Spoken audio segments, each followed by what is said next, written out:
सभी को very good evening people of Arunachal Pradesh. थोड़ा सा लेट हो गया, I am sorry for that. तो अभी एक्चुअली मैं आ रहा हूँ ये हमारा civil secretariat Itanagar civil secretariat से। तो सुबह से लेके अभी तक आज 3 ऑफिस में घूम रहा था। सबसे पहले तो I was in civil secretariat में था, फिर APSSB ऑफिस में गया, उसके बाद ट्रिम्स ऑफिस में गया, एंड देन फाइनली अभी शाम को ही सिविल सेक्रेटेरिएट से वापस आ रहा हूँ। पिछले 1 हफ्ता से जो स्टेट का जो सीरियस मुद्दा है उसको लेके मैं उसका पीछे में हूँ। उसको लेके मैं अपडेट लेने का जो सिलसिला है उसमें लगा हुआ हूँ। तो आज मैं यहाँ पे बहुत इम्पोर्टेंट मुद्दा, बहुत सीरियस मुद्दा को लेके आया हूँ। तो हमारा अरुणाचल प्रदेश का जो परमानेंट रेसिडेंशियल सर्टिफिकेट और शेड्यूल ट्राइब सर्टिफिकेट, ये पर्टिकुलर इशू को, ये पर्टिकुलर मुद्दा को, इसको हमारा स्टेट का सबसे प्रेस्टिजियस एग्जामिनेशन है APPSC एग्जामिनेशंस में कंपलसरी करने का, मैंडेटरी करने का एक पहला मुद्दा है। उसके बाद जो दूसरा मुद्दा है वो है जो MTS पोस्ट रिसेंटली APSSB ने एग्जामिनेशन कंडक्ट किया, उसमें 47 MTS पोस्ट को मिस्टीरियस सर्कमस्टांसेस में विड्रॉ किया गया, वो दूसरा मुद्दा है। तो इसको ये 2 मुद्दा को लेके आज मैं अरुणाचल का जितना भी जनता है, जितना भी पब्लिक है, आप सबके सामने में आया हूँ, क्योंकि ये इन्फॉर्मेशन आप तक पहुँचना बहुत ज़रूरी है। और ये जो है, ये जो कहानी है, ये जो चीज़ हम लोगों को देखने को मिला है, ये बहुत दिलचस्प वाला वो है, सिचुएशन है। तो आज जो सिचुएशन है, जो आज हमारा स्टेट का जो स्थिति है, इसको भी मैं आप सबको बताऊंगा। तो सबसे पहले मैं शुरू करना चाहूँगा ये जो MTS पोस्ट, 47 MTS पोस्ट को लेके हमने लास्ट टाइम ये पर्टिकुलर इशू को हमने उठाया था, हमने अहम सवाल पूछा था। तो सबसे पहले हमने जब ये एग्जामिनेशन का जब विड्रॉल का सिचुएशन आया अचानक से, तो उसको लेके हमने यहाँ पे पूछताछ करना शुरू किया। तो आप सबको मैं फिर से रिमाइंड करूँ, अगर कोई भूल गया हो तो आप सबको मैं रिमाइंड करना चाहूँगा। और सबसे रिक्वेस्ट है, ये जो मैसेज है, ये जो इन्फॉर्मेशन है, ये हर अरुणाचली को पहुँचना है। तो जितना भी व्यूअर्स है, आप सबसे रिक्वेस्ट है कि आप अंत तक देखिए, और ये जो यहाँ पे जितना भी इंफॉर्मेशन आज आप सबको मिलेगा, काइंडली इसको ज़्यादा से ज़्यादा आप शेयर करिए।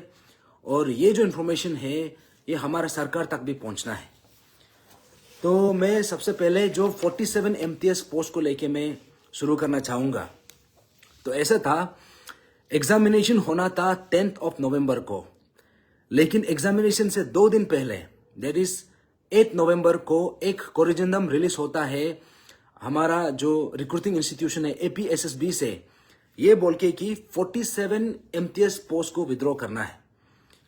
तो उस समय में ऐसा था कि हम लोगों को सोचने समझने का भी मौका नहीं मिला, क्योंकि ये कोरिजेंडम निकला फ्राइडे को, और दूसरा दिन था सैटरडे, सेकेंड सैटरडे, उसमें ऑफिस बंद था, और संडे का दिन, उसके बाद जो अगला दिन था वो एग्जामिनेशन डे। तो उसका कारण, उसका चलते हम लोगों को पूछताछ करने का मौका नहीं मिला। लेकिन एग्जामिनेशन के बाद हमने 10 को एग्जाम हुआ, 11 को हमारा team Arunachal frontier tribal front, हम ये APSSB ऑफिस पहुंचा और ट्रिम्स ऑफिस पहुंचा। तो हमने यहाँ पे पूछताछ किया कि ये 47 पोस्ट अचानक से गायब कैसा हो गया, इसको कैसे करके बिना बिना एनी नोटिफिकेशन का इसको कैसे करके विड्रॉ कर दिया। तो हमने जब वहां जाके पूछा तो हम लोगों को वर्बली भी कुछ कुछ इंफॉर्मेशन बता रहा था, लेकिन हमारा मानना यह था कि जो भी इंफॉर्मेशन है, जो भी रिप्लाई है, सब कुछ रिटर्न में आना है। तो सबसे पहले हम यहाँ पे ट्रिम्स ऑफिस में पहुंचा। ट्रिम्स में जाके हमने पूछताछ किया, बहुत इंपॉर्टेंट सवाल पूछा। तो हम यहाँ पे हमारा रिप्रेजेंटेशन भी सबमिट किया और हमने आरटीआई के जरिए इंफॉर्मेशन भी हमने निकाला है। तो ट्रिम्स से हम लोगों को रिप्लाई मिल गया है। हमने लिखा था ऑन 14th ऑफ नवंबर को लेटर लिखा था। तो आज जो है, आज का डेट जो है, आज 3 दिसंबर है। तो ऑलमोस्ट 16-17 डेज का बाद हम लोगों को ट्रिम्स का तरफ से रिप्लाई आया है।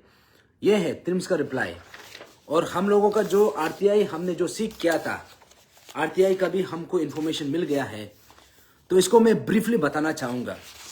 तो हमने ट्रिम्स से सबसे पहले पूछा कि ये जो है, ये जो ट्रिम्स, क्योंकि ट्रिम्स से एक स्टेटमेंट, एक प्रेस रिलीज निकला था कि जितना भी 47 पोस्ट है उसको रीएडवर्टाइज किया जाएगा।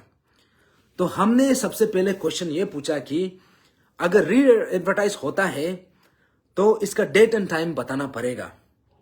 तो ये हमने पहला सवाल पूछा। उसके बाद हमने ये सवाल भी पूछा कि इसमें जितना भी कैंडिडेट्स है जिसका उम्र निकल जाएगा, क्योंकि रीएडवर्टाइज करते करते तब तक बहुत लोगों का उम्र भी निकल जाएगा और वो लोग एलिजिबल भी नहीं रह पाएगा। तो उसके लिए हमने पूछा कि अगर ऐसा होता है तो इन लोगों को कैसे करके कॉम्पेंसेट किया जाएगा।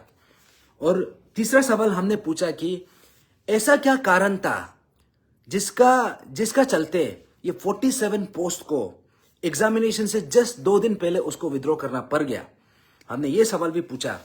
उसके बाद हमने ये सवाल भी पूछा कि क्या गारंटी है कि जब रीएडवर्टाइज होगा तो वही 47 पोस्ट होगा, क्योंकि यहां पे ऐसा भी हो सकता है कि नया से 47 पोस्ट क्रिएट करे और वो जो पुराना 47 पोस्ट है जिसको अभी विड्रॉ हुआ है ये अंदर से भी गायब हो जाए, या फिर इसको कई तरीका से इसको गायब कर दे, इसको बेच दे। ऐसा भी तो सिचुएशन हो सकता है।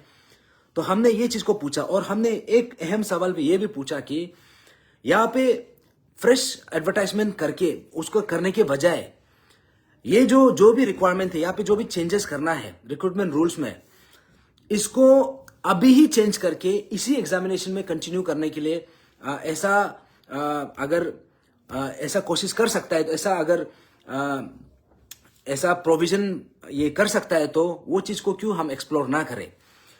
तो ट्रिम्स से हम लोगों को रिप्लाई मिला है और इसका आरटीआई इंफॉर्मेशन भी आ चुका है। तो ट्रिम्स का बोलना ये है कि ये बोला है कि ये जो डेट एंड टाइम है इसका रिप्लाई जो है एपीएसएसबी करेगा, क्योंकि एपीएसएसबी ने वो लोग ही ऑथोराइज्ड इंस्टीट्यूशन है जो एग्जामिनेशन को कंडक्ट करेगा। तो वो रहा उन लोगों का जो रिप्लाई था। और उसके बाद हमने जो इसका कैंडिडेट्स का जो एज लिमिट को लेके हमने पूछा है तो उन लोगों का बोलना है कि ये भी एपीएसएसबी डिसाइड करेगा।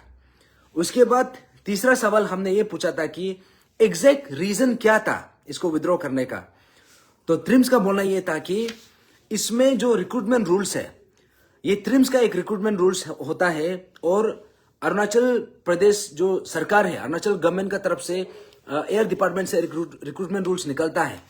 तो इसमें कॉन्ट्राडिक्शन होने का कारण से इसको दोबारा से इसको चेंजेस करके दोबारा से रीएडवर्टाइज करने का यही एक कारण है कि ये जो डेट है, जो क्राइटेरिया है आरआर में कुछ ये जो डिस्क्रिपेंसी होने का कारण से इसको विड्रॉ किया है, इसका बोलना ये है। उसके बाद ये जो बोला है कि हमने पूछा था ये 47 पोस्ट को फ्रेश रीएडवर्टाइज नहीं करके इसको इसी एग्जामिनेशन में जो भी चेंजेस करना है वो चेंजेस करके इसको कंटिन्यू किया जाए। तो उन लोगों का बोलना ये है कि ये डिसीजन भी एपीएसएसबी का है। तो ये था ट्रिम्स का रिप्लाई। तो हम लोगों को समझ में बहुत कुछ आया है और बहुत कुछ समझ में भी नहीं आया है। तो यहाँ पे ऐसा है कि समझ में ये आया है कि ट्रिम्स ने अपना हाथ साफ कर दिया है। जितना भी रीजन है सब कुछ एपीएसएसबी का ऊपर में छोड़ दिया है। तो हमने यहां पे एक चीज पूछा कि एमटीएस 47 एमटीएस पोस्ट को इतना अर्जेंसी का साथ, वो भी लास्ट 2 दिन पहले, एग्जामिनेशन से 2 दिन पहले उसको विड्रॉ करने का क्या रीजन हो सकता है। तो हमने रिक्रूटमेंट रूल्स को भी मांगा, उसमें एग्जैक्टली क्या प्रोविजन है कि आपने इसको विड्रॉ किया। तो उन लोगों का बोलना यह है कि यहां पे ऐसा है, 2017 में थ्रिम्स का रिक्रूटमेंट रूल्स निकला है 2017 में। तो उसमें यहाँ पे जो एज जो रिक्वायरमेंट है, एज जो क्राइटेरिया है, ये ऐसा है कि 18 to 28 ईयर्स ऑफ एज, ये रेंज में जो भी उम्र का है वो लोग ही इसमें एलिजिबल है। लेकिन एपीएससी के लिए जो हमारा यहाँ का लोकल 2 मिसाल स्टूडेंट्स लोग के लिए 5 ईयर्स का रिलैक्सेशन है। दैट मीन्स 33 ईयर्स तक का इन लोगों का प्रोविजन है, ये 2017 का रिक्रूटमेंट रूल्स के हिसाब से। लेकिन 2023 को एक अमेंडमेंट आया, ये आया था, ये एयर डिपार्टमेंट से निकला था। तो ये था 25 फरवरी 2023 को निकला। तो ये रूल का हिसाब से, ये जो नया रूल का हिसाब से, ये अमेंडमेंट का हिसाब से एज को बढ़ा के 18 to 28 से बढ़ा के 18 to ये 35 कर दिया, और +5 for APSC candidates. That means इसको पहले था 18 to 28 और अभी कर दिया है 18 to 35। तो ये था जिसका कारण से, ये डिस्क्रिपेंसी होने का कारण से थ्रिम्स का बोलना है कि इन्होंने इसको पोस्ट को विड्रॉ कर दिया है। तो यहाँ पे जो अहम सवाल यहाँ पे उठता है, यहाँ में हम लोगों को एक बात तो ये समझ में आ गया है कि थ्रिम्स ने क्लियर कट अपना हाथ साफ कर दिया कि यहाँ पे ऐसा डिस्क्रिपेंसी था जिसका कारण से हम विड्रॉ कर दिया। तो बाकी जो भी हमने जो सवाल पूछा, इसमें जितना भी एस्पिरेंट्स है, जो भी एप्लीकेंट्स है, इन लोगों का क्या होगा, क्योंकि ये विड्रॉल करने का वजह से, ये विड्रॉल होने का कारण से बहुत लोगों को असर पड़ने जा रहा है। तो इसमें इन्होंने क्लियर कट कहा कि ये जो है एपीएसएसबी आपको रिप्लाई देगा। तो ये था। तो इसमें जो अहम सवाल ये उठता है, ये जो रिक्रूटमेंट रूल से 2017 में निकला है और इसका अमेंडमेंट आया है 2023 में, और ये जो 47 पोस्ट है, इसका रिक्वेजिशन लेटर जो थ्रिम्स ने एपीएसएसबी को दिया है 7 फरवरी 2024। दैट मीन्स अमेंडमेंट होने के बाद, अमेंडमेंट आया था 2023 को, और इन्होंने रिक्वेजिशन एपीएसएसबी को लिखा 47 पोस्ट के साथ 7 फरवरी 2024 को। उसके बाद एडवर्टाइजमेंट हुआ 8 अगस्त 2024, और ये जो एग्जाम हुआ 10 नवंबर 2024। तो 7 फरवरी 2024 से 10 नवंबर 2024 का जो टाइम पीरियड है, ऑलमोस्ट 9 to 10 मंथ्स है। तो ये 9 to 10 मंथ्स का टाइम पीरियड में इन लोगों को क्या समझ में नहीं आया था कि ये जो एज का डिस्क्रिपेंसी है, ये यहाँ पे है बोल के इन लोगों को क्या समझ में नहीं आया? क्या इन लोगों ने इतना समय ले लिया कि लास्ट का 2 दिन में ही समझ में आता है कि डिस्क्रिपेंसी अभी दिखाई दे रहा है? तो ये तो बहुत मिस्टीरियस सर्कमस्टांसेस में पोस्ट को विड्रॉ किया। तो ये है पहला सवाल। और दूसरा सवाल ये है कि अगर ऐसा डिस्क्रिपेंसी भी होता भी है, जहां पे प्रीवियस रूल में एज थोड़ा कम है, अमेंडमेंट के बाद एज थोड़ा बढ़ा दिया, तो थ्रिम्स ये चीज कर सकता था कि ये पोस्ट को विड्रॉ नहीं करके ये कर सकता था कि एक कोरिजेंडम रिलीज कर सकता था। कोरिजेंडम रिलीज करके कि ये जो अमेंडमेंट 2023 में आया है, अभी एज जो है, एज का क्राइटेरिया इस हिसाब से चलेगा बोल के एक कोरिजेंडम रिलीज कर सकता था। लेकिन उन्होंने किया नहीं है, यहां पे पोस्ट को ही विड्रॉ कर दिया। तो ये पोस्ट विड्रॉ होने का कारण से अभी क्या क्या प्रॉब्लम आ सकता है? सबसे पहले प्रॉब्लम ये है कि ये जो एग्जामिनेशन, ये जो 47 पोस्ट है, क्योंकि ये छोटा मोटा एक दो पोस्ट का बात नहीं है, ये 47 पोस्ट जो है, अगर 1:3 रेशियो से गिना जाएगा तो 141 कैंडिडेट्स को यहाँ पे डिप्राइव किया गया है। और उसके बाद ये 47 लोगों को यहाँ पे जो रिक्रूट हो सकता था, उन लोगों को ये बार अनफेयरली डिप्राइव किया गया है। क्योंकि एग्जामिनेशन चाहे वो एक बार हो, 2 बार हो, क्योंकि जो भी एग्जामिनेशन प्रिपेयर करता है, उन लोगों को पता होता है कि कितना हार्डशिप से फेस करके कितना चीज को कॉम्प्रोमाइज करके वो लोग एग्जामिनेशन के लिए प्रिपेयर करता है। ऐसा भी हो सकता है कि जब री एडवर्टाइजमेंट होते होते उसी सेम कैंडिडेट जो है नेक्स्ट टाइम एग्जामिनेशन देने का हालत में भी ना हो। कभी कभी ऐसे वो बीमार भी पड़ सकता है, या तो अभी ऐसा सिचुएशन हो सकता है कि अभी जो भी एग्जामिनेशन दिया है लोन लेके भी प्रिपेयर किया होगा, नेक्स्ट टाइम वो अफोर्ड नहीं कर पाए। तो यहां में हमारा पूछना ये है कि ये 47 अचानक से विड्रॉ करने का जो प्रैक्टिस है, जो एक जो हम लोगों को खबर मिला है, ये बहुत सवाल करा करके रखा है। ये ट्रिम्स का कॉम्पिटेंसी में भी सवाल किया है, ट्रिम्स का इंटेग्रिटी में भी बहुत बड़ा सवाल करा किया है। अभी हम लोगों को क्या मालूम, जब री एडवर्टाइज होगा तो यही सेम पोस्ट होगा, हमको पता नहीं है, क्योंकि यहां पे डिपार्टमेंटली या फिर ऑफिशियली कुछ भी चेंजेस कर सकता है। तो इसलिए हमने पूछा है कि यहां पे ट्रिम्स जो है जितना भी सवाल उसके ऊपर उतरा है वो सीधा एपीएसएसबी को पूछ रहा है। तो ये था जहां तक ट्रिम्स को लेके है 47 पोस्ट जहां तक कंसर्न है। तो उसके बाद दूसरा सवाल जो है एपीएसएसबी को जाता है। एपीएसएसबी को इसलिए जाता है क्योंकि पोस्ट जो है ट्रिम्स से आया है, लेकिन एग्जामिनेशन जो है वो एपीएसएसबी कंडक्ट किया है। तो हमने एपीएसएसबी को कहीं ये जो अहम सवाल पूछा, हमने ये सवाल पूछा है कि आपने एग्जामिनेशन कंडक्ट किया है, तो अभी now it is your responsibility to answer the aspirants जो कैंडिडेट्स है। क्योंकि जब हम फॉर्म फिलअप करता है तो हमारे हिसाब से इतना पोस्ट है, लेकिन एग्जामिनेशन आते आते उसमें से 47 पोस्ट गायब हो जाता है। तो अभी हम तो ट्रिम्स किया ना, वो क्या हमको पता नहीं है। अभी हमको ये पता चलता है कि एपीएसएसबी ने विड्रॉ किया, वो भी एग्जामिनेशन से 2 दिन पहले। तो सबसे पहले हमने एपीएसएसबी को पूछा है कि आपका क्या लीगल राइट्स है, आपने जो पोस्ट को विड्रॉ एडवर्टाइज किया है उसको आप लास्ट मोमेंट में विड्रॉ करें।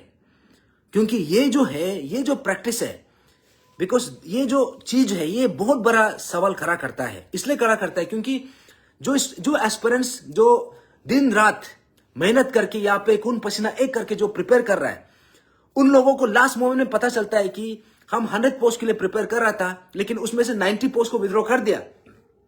तो ऐसा सिचुएशन में आप इमेजिन कर सकता है कि ये एस्पिरेंट्स का मोरल में क्या असर पड़ेगा।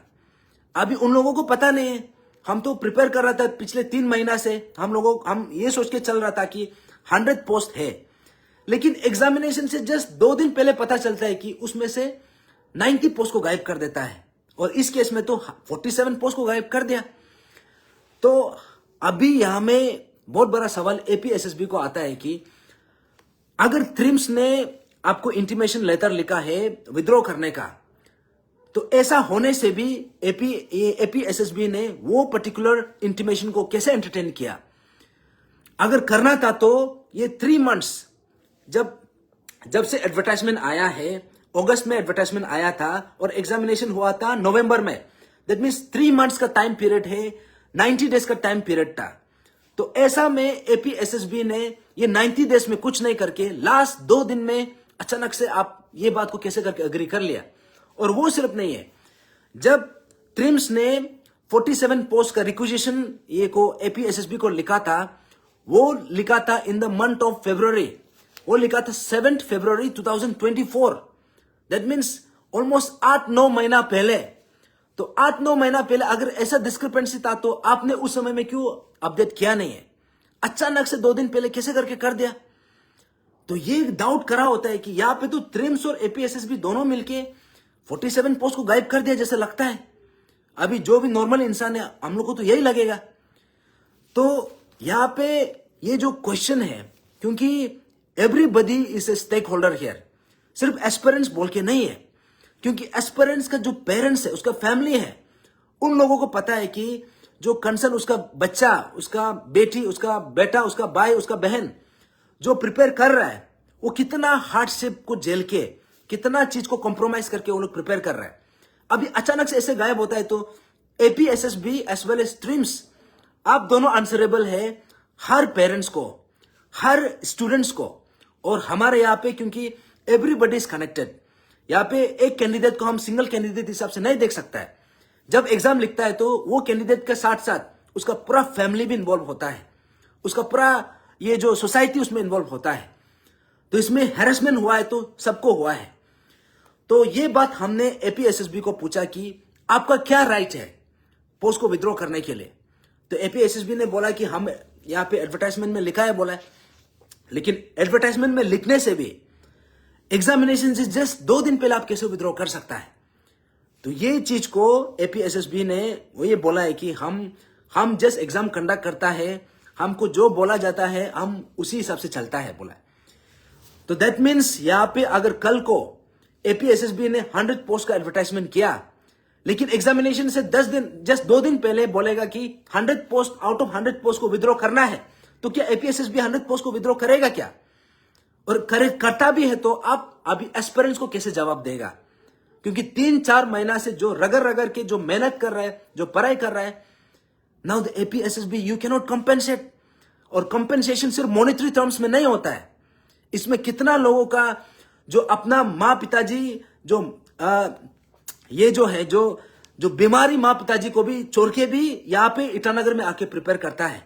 इसमें बहुत ज्यादा एस्पिरेंट्स है, बहुत ज्यादा कैंडिडेट्स है जो बस्ती से आता है, जो अफोर्ड नहीं कर सकता है, वो अपना जमीन बेच के भी आके यहाँ पे प्रिपेयर करता है, अपना उसका बीवी बच्चा को छोड़ के आता है, उसका फैमिली को छोड़ के, उसका माता पिता को जो कोई बीमार वाला भी होगा तब भी सब कुछ सेक्रीफाइस करके यहाँ पे पीजी में बैठता है, यहाँ पे रेंट में बैठता है, यहाँ पे कोई कोचिंग इंस्टीट्यूट में ज्वाइन करता है, कोई यहाँ पे लाइब्रेरी में ज्वाइन करता है। उन लोगों का जो खर्चा है, उन लोगों का जो इन्वेस्टमेंट है, उसको मॉनेटरी टर्म्स में सिर्फ नहीं गिन सकता है। वो investment it is much more than the financial investment. उसमें अपना टाइम देता है, इतना ज्यादा सेक्रीफाइस होता है, द अनसीन जिसको हम नहीं देख सकता है, इतना यहाँ पे सब जुड़ा होता है। अभी इसको कैसे करके रिप्लाई करें? तो इसलिए हमने एपीएसएसबी से भी बात किया और ट्रिम से भी बात किया। तो ये जो हमको जो कवर मिला है, ये जो है हमारा यहाँ पे अरुणाचल में पहले से 1-2 पोस्ट को विड्रॉ किया जाता था, लेकिन इतना बड़ा संख्या में एक साथ में, वो भी एग्जामिनेशन से जस्ट 2 दिन पहले विड्रॉ करना, ये अपने आप में बहुत बड़ा सवाल है। तो इसलिए ये बात को हमने ट्रिम्स और एपीएसएसबी को क्लियरली पूछा है और बोला भी है, और एपीएसएसबी को हमने लेटर अभी लिखा है कि अभी से जब भी एडवर्टाइजमेंट आता है, अगर कुछ भी डिस्क्रिपेंसी है उसका एक टाइम पीरियड देना चाहिए। एग्जाम ने सपोज आज एडवर्टाइजमेंट किया और 3 महीने के बाद एग्जाम होने जा रहा है, तो अभी एपीएसएसबी जो ऐसा करना है कि उसको 10 दिन या 15 दिन या 1 महीना का समय देना है। अगर कोई डिपार्टमेंट को कुछ भी प्रॉब्लम है तो इसी बीच में सॉल्व करना है। उसके बाद there should not be any withdrawal of post, क्योंकि यहाँ पे कोरिजेंडम एडेंडम ये सब प्रैक्टिस तो होता है, that is an official practice, हम लोग को भी पता है। लेकिन ऑफिशियल प्रैक्टिसेस को अब्यूज भी किया जाता है, इसको मिसयूज भी किया जाता है। कभी कभी कोरिजेंडम जो है देख करके भी निकलता है। जब हम आरटीआई मारता है तो बाद में पता चलता है कि इन लोगों ने कोरिजेंडम देख करके बना के ऑलरेडी रेडी करके रखा हुआ है, तो हम आरटीआई से भी एक्सेस नहीं कर पाते हैं। तो इसलिए अभी हमने एपीएसएसबी को भी लिखा है और ट्रिम्स को भी हमने लिखा है कि अभी हम लोगों को कंफर्म करना है कि ये जो 47 पोस्ट है, जब री एडवर्टाइज होगा ये वही 47 पोस्ट होना है जिसको विड्रॉ किया है।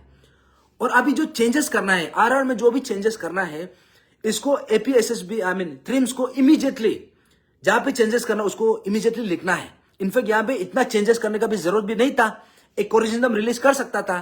कोरिजेंडम रिलीज करके ये बोल सकता था कि ये जो अमेंडमेंट आया है 2023 में, इसी को ही यूज करेगा बोल के निकल सकता था, लेकिन निकाला नहीं है।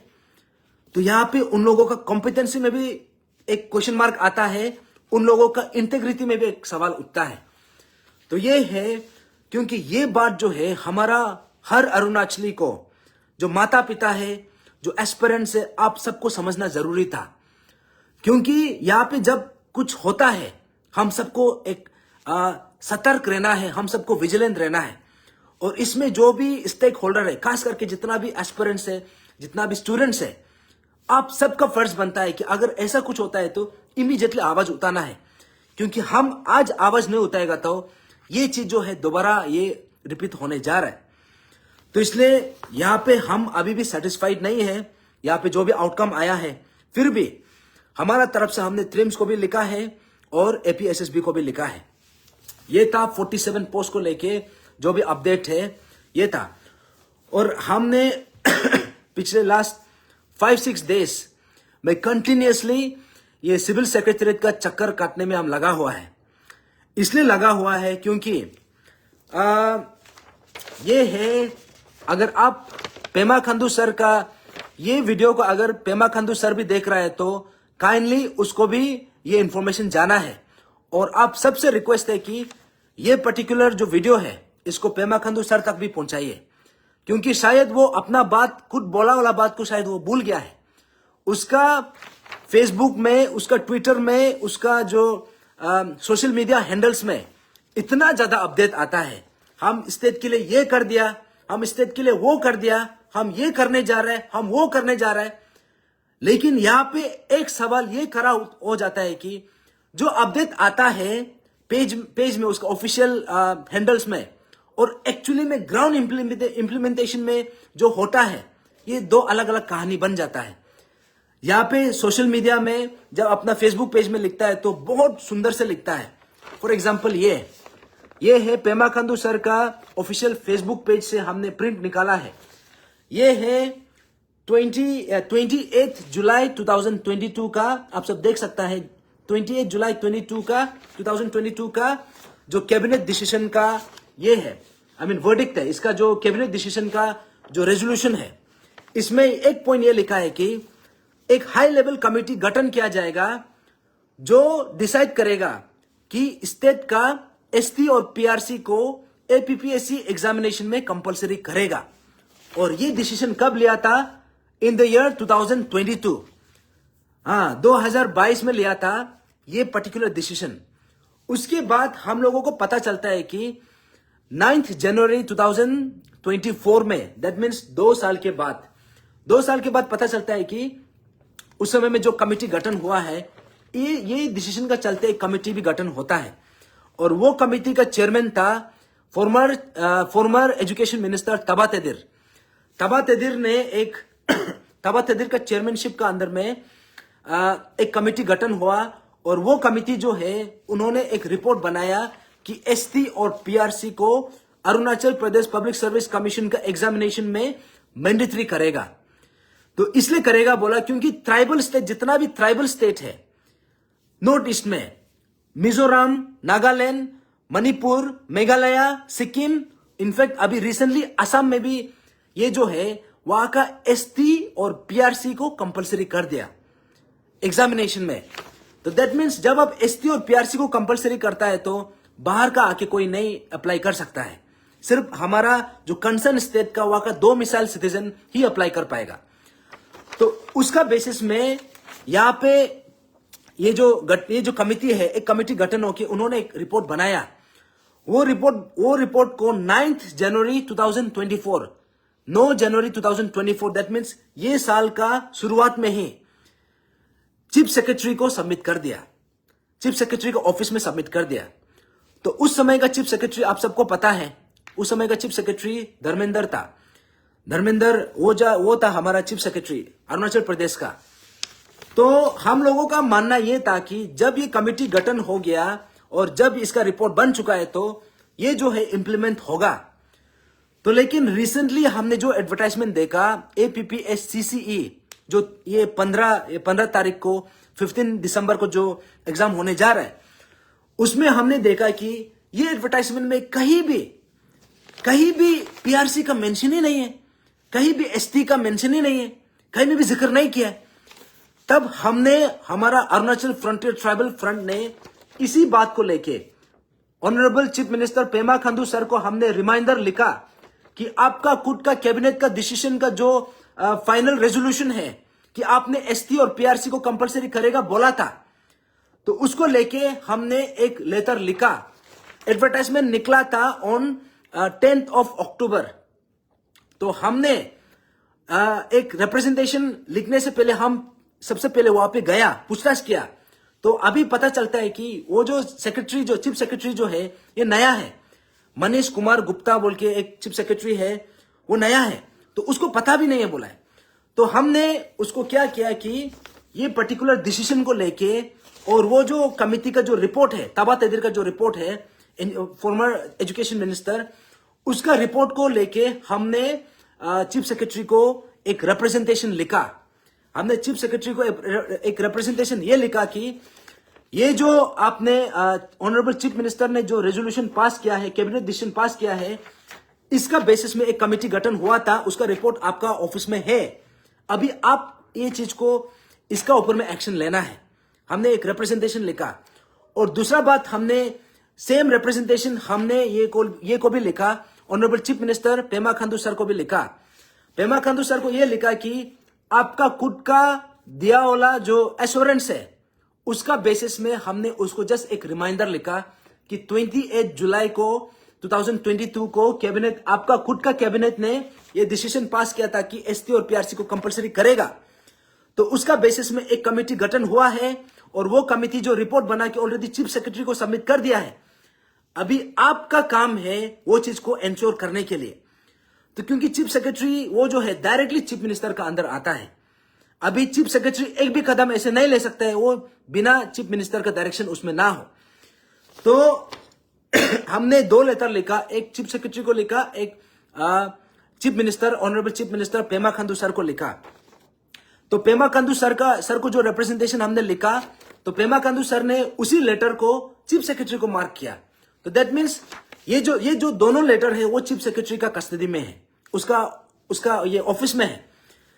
तो उसके बाद हमने चीफ सेक्रेटरी से पूछा, देखिए जो कमिटी गठन हुआ था पीआरसी और एसटी को मैंडेटरी करने के लिए, वो जो है आपका ऑफिस में सबमिट हो चुका है। अभी हम आपसे यह सवाल कर रहा है कि ये जो है आप इसका ऊपर में ये इंप्लीमेंटेशन क्यों नहीं कर रहा है। तो ये लेटर को हमने रिपीटेडली लिखा। तो उसके बाद उन्होंने ये को एआर एडमिनिस्ट्रेटिव रिफॉर्म्स ये का डिपार्टमेंट का कमिश्नर यशपाल गर्ग सर को लिखा कि उसको पूछने के लिए बोला। तो हम एआर पे भी गया, वहां पर उसमें जाके पूछा, क्योंकि वो जो रिपोर्ट है वो एआर से गया हुआ था चीफ सेक्रेटरी का ऑफिस में।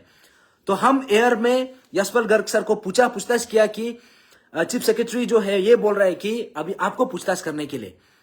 तो यशपाल गर्ग सर जो है वो कमिश्नर है एडमिनिस्ट्रेटिव रिफॉर्म्स डिपार्टमेंट का, उन्होंने कहा कि उसको कुछ भी वहां से रिपोर्ट वापस आया नहीं है।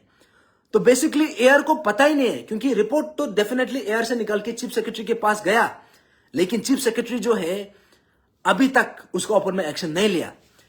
तो उसके बाद हम अरुणाचल फ्रंटियर ट्राइबल फ्रंट, क्योंकि हमने रिप्रेजेंटेशन चीफ सेक्रेटरी को लिखा था ये को 18 अक्टूबर 2024, दैट मीन्स 50 दिन पहले। तो हमने लेटर लिखने के बाद हमारा उम्मीद यह था कि इसको स्टडी करेगा, क्योंकि चीफ सेक्रेटरी नया है, मनीष कुमार गुप्ता सर जो है ये नया चीफ सेक्रेटरी है। अभी हमारा उम्मीद यह था कि ये चीफ सेक्रेटरी सर इसको पढ़ेगा, क्योंकि जो रिपोर्ट आया है वो कॉन्फिडेंशियल ये में इनक्लोज करके सील कवर में आया है। और इतना तो कंफर्म है कि जो प्रीवियस चीफ सेक्रेटरी जो धर्मेंद्र सर है, वो रिपोर्ट को तो दिल्ली लेके तो नहीं जाएगा, आपका चैम्बर में ही है। तो हम पिछले 1 हफ्ता से चीफ सेक्रेटरी को मिलने का कोशिश कर रहे हैं।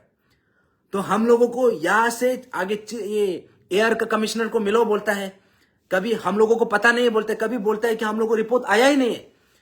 तो हमने पिछले 1 हफ्ता से 6-7 डेज से इसी चक्कर में काट रहे, इसी का पीछे में लगा हुआ है कि ये चीज में ये जो रिपोर्ट आया है इसका बेसिस में अभी तक एक्शन लिया क्यों नहीं है।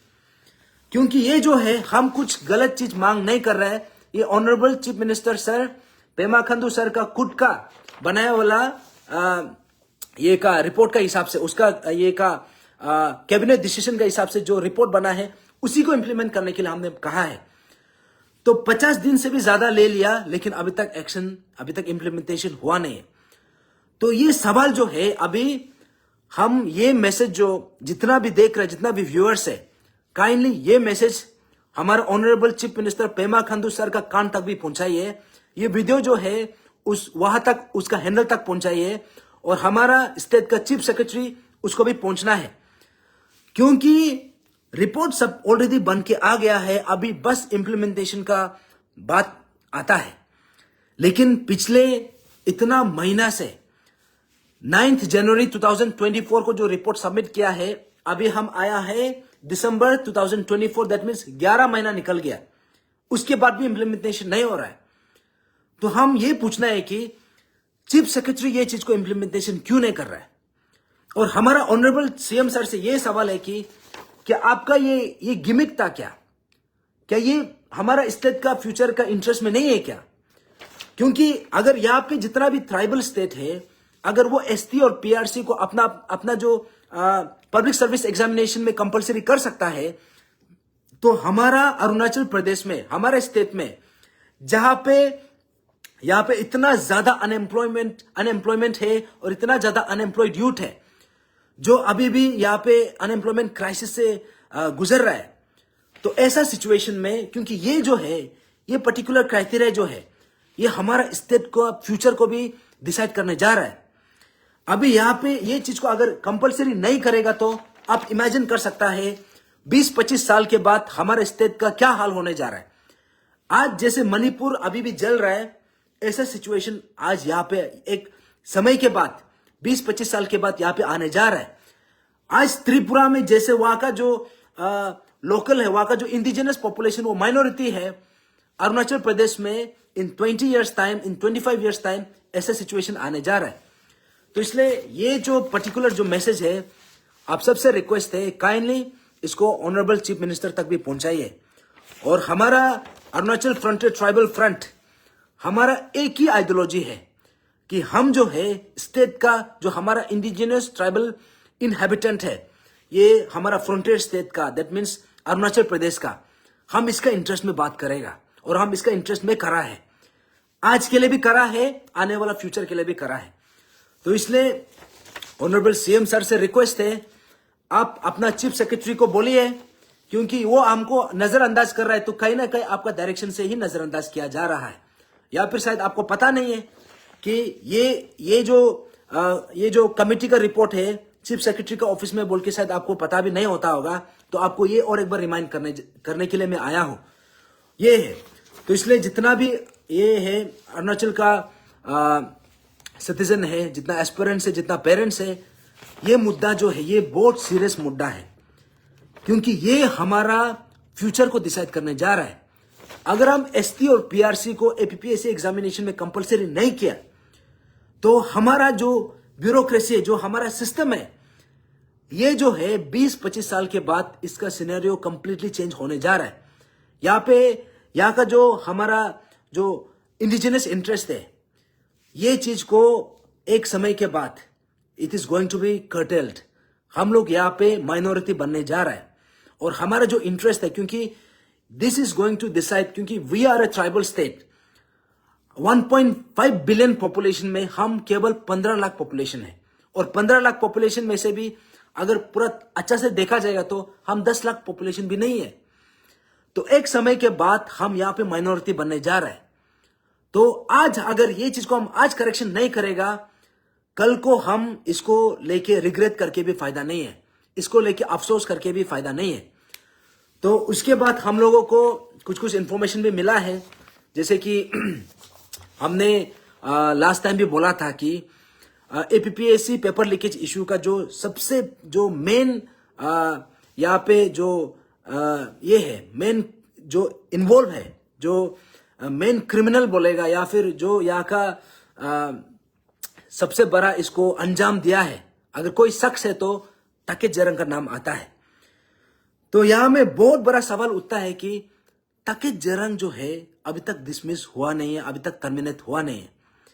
आप इमेजिन करो, जब कप्ता रिंगू का केस था, कप्ता रिंगू को पकड़ा गया था इन द ईयर 2018-19, और उसको ये टर्मिनेट किया है इन द ईयर 2022 में, जब ग्यामर पादंग सर और तेची पुरु सर ने ये चीज को प्रेशराइज किया। तो अभी हमको ये पता चल रहा है कि उस समय में उसको जिस हिसाब से बचाया जा रहा था, सेम तरीका से अब आज ताकित जरंग को बचाने का कोशिश किया जा रहा है। तो हम यहां पे बार बार इंसिस्ट कर रहे हैं कि इसको अगर पनिशमेंट नहीं दे पा रहा है, तो अभी आप एक ये बहुत बड़ा क्लियर संदेश जा रहा है कि फ्यूचर में कोई भी स्कैम करेगा, उन लोगों को इस हिसाब से ही रिवॉर्ड करेगा। यही मैसेज तो जा रहा है अभी। इसलिए हमारा सरकार से ये एक क्वेश्चन है, एक दरख्वास्त है कि अभी तक ताकिद जरंग का ऊपर में क्यों एक्शन नहीं ले पा रहा है, क्योंकि उसको फोर्स रिटायरमेंट जो दिया है, फोर्स रिटायरमेंट तो पनिशमेंट भी नहीं है। तो इसलिए आज का जो अपडेट है, क्योंकि ये चीज जो है हमारा जितना भी जनता है, जितना भी एस्पिरेंट, जितना भी माता पिता है, आप सबको जानना बहुत जरूरी है। और ये जो 47 MTS पोस्ट जो अचानक से चुमंतर हुआ है, हम नहीं चाहता है कि ऐसा सिचुएशन दोबारा रिपीट हो। तो इसलिए हमने रिप्रेजेंटेशन एक रिटर्न फॉर्म में APSSB को लिखा है और रिटर्न फॉर्म में हमने ट्रिम्स को भी लिखा है कि ऐसा घटना दोबारा नहीं होना है। और इसके लिए हम सबको, जितना भी पेरेंट्स है, जितना भी अनाबो है, जितना भी स्टूडेंट्स है, जितना भी एस्पिरेंट्स है, जब ऐसा कुछ होता है तो आप सबको चुप नहीं बैठना है।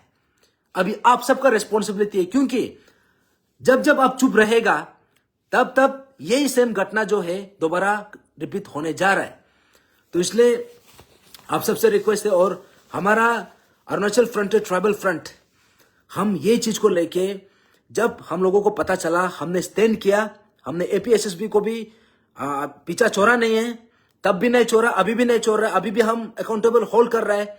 और हमने ट्रिम्स को भी, ट्रिम्स के पास भी गया, ट्रिम्स का डायरेक्टर को मल्टीपल टाइम्स मिला और उसको भी हमारा जो बात है हमने क्लियर कट रखा। क्योंकि हमने जो बात रखा है ये सिर्फ हमारा एक टीम का बेसिस में नहीं है, ये हमने बात रखा है हर अरुणाचल का बिहाफ में, हर पेरेंट्स का बिहाफ में। तो इसलिए आप सबसे रिक्वेस्ट है, अभी हमारा रिस्पॉन्सिबिलिटी है कि ये जो 47 पोस्ट जो रीएडवर्टाइज होने जा रहा है, अभी हम सबको बहुत करीब से देखना है कि ये वही 47 पोस्ट है कि जो विद्रोह हुआ था, या फिर यही 47 पोस्ट को गायब कर दिया और नया 47 क्रिएट करके एडवर्टाइज कर दिया। ऐसा नहीं होना है। तो जो भी नया पोस्ट आता है वो भी एडवर्टाइज होना है, और जो विद्रोह किया गया है उसको भी एज इट इज रीएडवर्टाइज होता है तो उसको इमीडिएटली करना है। और जो भी यहाँ पे स्टेक होल्डर है, इन लोगों को सही तरीका से इसको एलिजिबल करना है। और इन लोगों को समहाउ, अभी कंपेंसेशन तो हम नहीं बोल सकता है, बिकॉज हमने मांगा है इसको किस हिसाब से कॉम्पेंसेट किया जाएगा। लेकिन इन लोगों का बोलना यह है कि एज जो है इसको बढ़ा दिया गया है। तो आई होप कि हमको पता है इसमें बहुत लोगों को एज बढ़ाने से भी नुकसान होने जा रहा है, फिर भी हम यही बोल सकता है कि ये चीज, ये जो घटना हुआ है ये दोबारा रिपीट नहीं होना है। तो उतना बोल के सबको थैंक यू सो मच।